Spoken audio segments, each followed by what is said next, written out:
Exit situ conservation. Threatened animals and plant are taken out from their natural habitat. इसके अंदर क्या किया जाता है, प्लांट या एनिमल्स को उनके नेचुरल हैबिटेट से मतलब बाहर निकाला जाता है।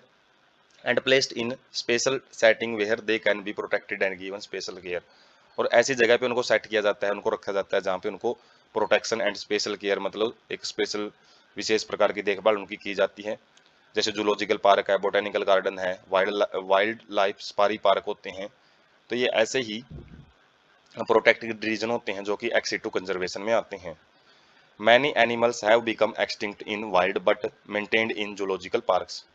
बहुत सारे ऐसे जीव हैं जो कि उनके नेचुरल हैबिटेट में से वो एक्सटिंक्ट हो चुकी हैं, लेकिन अब वो केवल जूलॉजिकल पार्क मतलब चिड़ियाघर में ही देखने को मिलते हैं। Gametes of threatened species can be preserved in viable and fertile condition using cryopreservation technique.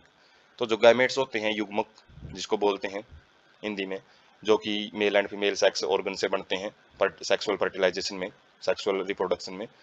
तो कुछ थ्रेटन्ड स्पीसीज जो खतरे की कगार पे पहुंची गई हैं, मतलब जो खत्म होने के बिल्कुल नजदीक हैं, उन स्पीसीज के गैमेट्स को हमने क्या किया है, वाइएबल मतलब उनकी एक्टिव फॉर्म में, मतलब वो आगे काम कर सकते हैं, फर्टाइल का मतलब आगे ऑफस्प्रिंग प्रोड्यूस कर सकते हैं, उस कंडीशन में हमने उनको बचा के रखा हुआ है क्रायो प्रिजर्वेशन टेक्निक में। क्या होता है क्रायो प्रिजर्वेशन, जिसमें लिक्विड नाइट्रोजन यूज की जाती है, टेम्परेचर -196 बोल सकते हैं, 196 डिग्री सेल्सियस, -196 डिग्री सेल्सियस में उनको जमा के रखा जाता है।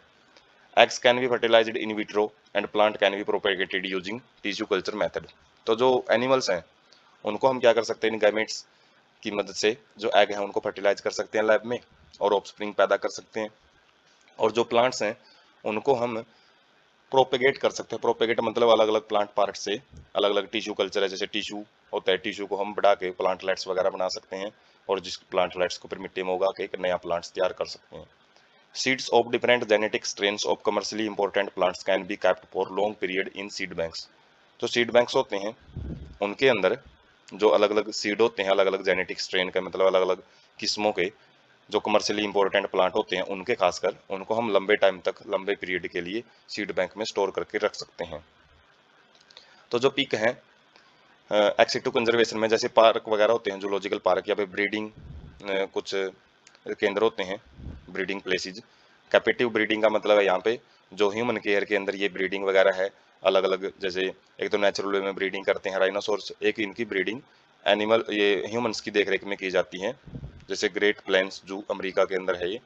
बोटेनिकल गार्डन है जो कि क्रिस्टन बोस साउथ अफ्रीका का है ये, जिसके अंदर अलग अलग जो प्लांट की स्पीसीज हैं बाहर से लेके वहां पे क्या की जाती हैं, उगाई जाती हैं। उसके बाद सीड बैंक होते हैं, खासकर इनको कहाँ पे बनाया जाता है, बर्फीली जगहों पे, जैसे कि ये स्वेल्डबोर्ड नॉर्वे के अंदर है, जो कि अलग अलग टाइप के सीड्स वगैरह को ठंडी कंडीशंस में बचा के रखा जाता है ताकि उनका फ्यूचर में यूज किया जा सके।